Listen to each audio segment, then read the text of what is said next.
সুপ্রভাত বন্ধুরা, কারণে অকারণে ব্লগে আমি শিপ্রা বলছি। সকালটা শুরু করলাম আজকে।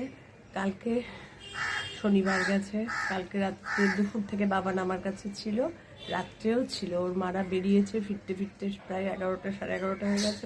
মেয়ে বললো মাম ঋষু তোমার কাছেই থাক, আজকে ছিল। এই বাবান গেল, বাবান ছিল বলে আজকে মর্নিং ওয়াকেও যেতে পারিনি। ভেবেছি আমার কর্তা বলেছিল আমরা 3 জন একসঙ্গে মর্নিং ওয়াকে যাব, সেটা শুনে শুয়েছে। তারপরে তো এখন ওকে 7:30টায় ডেকেছি, উঠেই ভেউ ভেউ করে কান্না। তারপরে তো তাকে বোঝানো বাজানো হলো, তারপরে উঠে জল টল খাইয়ে টয়লেট করিয়ে ব্রাশ করিয়ে পাপা আসলে নিয়ে গেল। মনটা খুব খারাপ লাগছে, দেখালাম না, একটু বসে আছি বারান্দায়, ভাবলাম তোমাদের সঙ্গে সকালটা শুরু। আজকে আবার ঝুম্পা আসবে না, এসে গেছি ওপরে জামা কাপড় মেলতে। আর বলো কি, কাজের পর কাজ আর কাজ চলছেই, শুধু কাজ। এবার গেট টেটটা খুলবো, ওপরে আসিনি আজকে, জানো না।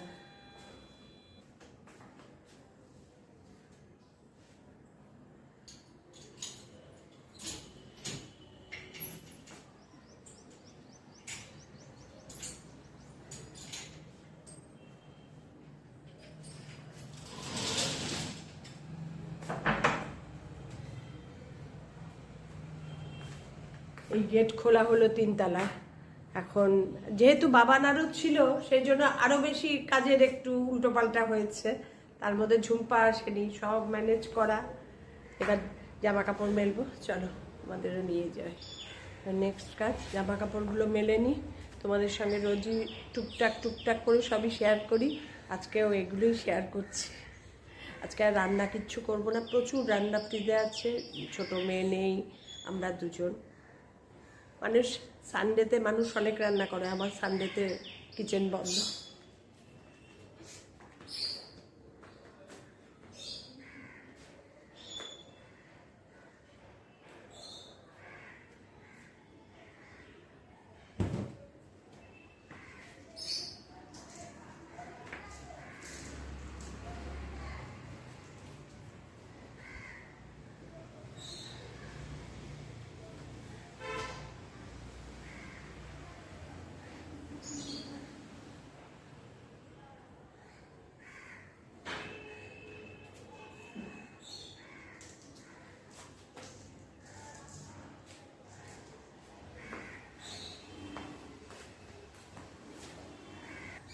এভরিডে এক ছাদ ভর্তি করে মেলা, দেখো এক ছাদ ভর্তি।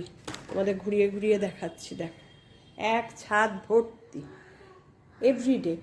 যেহেতু ওয়াশিং মেশিনে ধুই, টেরও পাই না। এত বাতিকো না, যেমন আমার তেমন আমার কর্তার। একবার যেটা পড়া হবে এসে সেটা।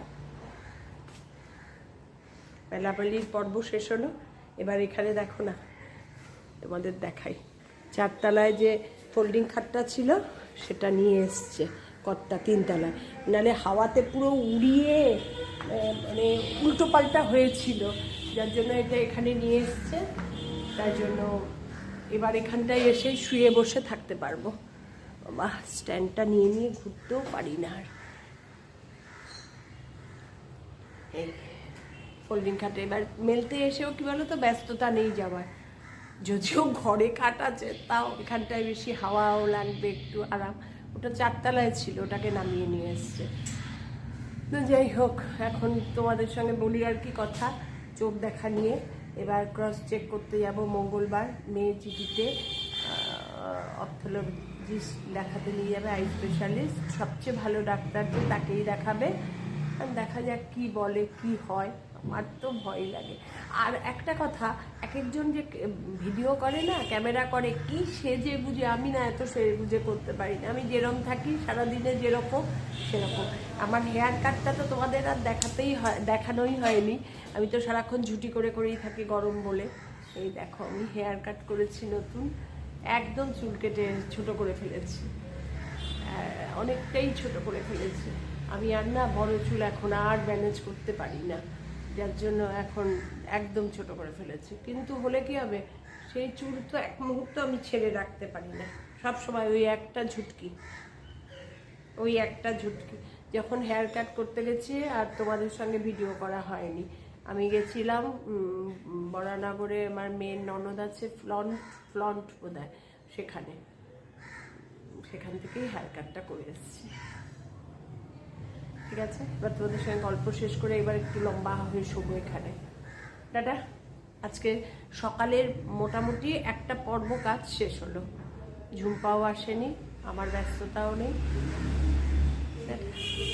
ও আরেকটা কথা, ওয়াশিং মেশিনটা মাঝে একটু ডিস্টার্ব করছিল কি এমন, মানে সব কথাই তোমাদের সঙ্গে শেয়ার করি। ট্যাঙ্কের জল শেষ হয়ে গেছিল, 12 মিনিটে এসে ওয়াশিং মেশিন স্টপ। আমি তো ভয় পেয়ে গেছি, এই রে কী হলো। তারপরে কর্তার মনে হলো ট্যাঙ্কে মনে হয় জল কম, সব কল খুলে দিয়েছে, এয়ার লক হয়ে গেছিলো, এয়ার লক বেরিয়ে গেল, তারপরে আবার শান্তি। বাবা, টাটা এখনের জন্য।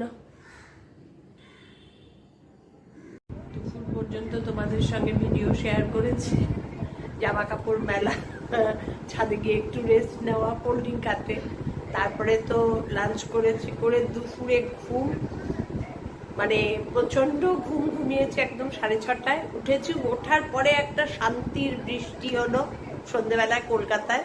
মোটামুটি এই বৃষ্টিটা কলকাতার সব জায়গাতেই হয়েছে, বেশিক্ষণ না, মিনিট 15 হয়েছে, মুষলধারে, তার সঙ্গে বিদ্যুৎ চমকানো, বেশ একটু হাওয়া, ভালোই লেগেছে। মানে এখন রাত্রিবেলায় ওয়েদারটা অনেক কুল, কি বলতো, এখন মানে এই গরমটা সহ্য করা যায়। মানে না রে, যা আরম্ভ হয়েছিল কদিন ধরে, পুরো আগুন জ্বলছিল। বৃষ্টি হওয়ার পর ভাবতে পারবে না, ঘরগুলো যেন আগুন, তাড়াতাড়ি করে সব জানলা খুলে পর্দা উঠিয়ে শান্তি।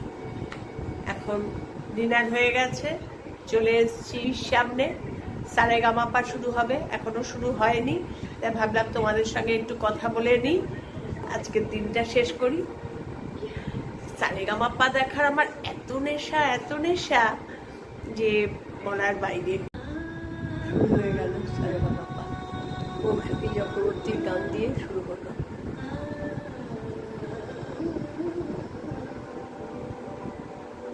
না করলাম, এইভাবেই আমার দিন চলে, দেখতে থাকো। আজকে কোথাও বেরোইনি, সামনের সপ্তাহে আবার বেরোনো আছে। সামনের সপ্তাহে মানে শনিবার দিন আমার আবৃত্তি ক্লাস আছে, 14 তারিখ একটা প্রোগ্রাম আছে, সেখানে আমার আবৃত্তি পাঠ আছে নজরুল জয়ন্তী হিসাবে। তোমাদেরও নিয়ে যাব, দেখাবো, এই সব নিয়েই চলছে।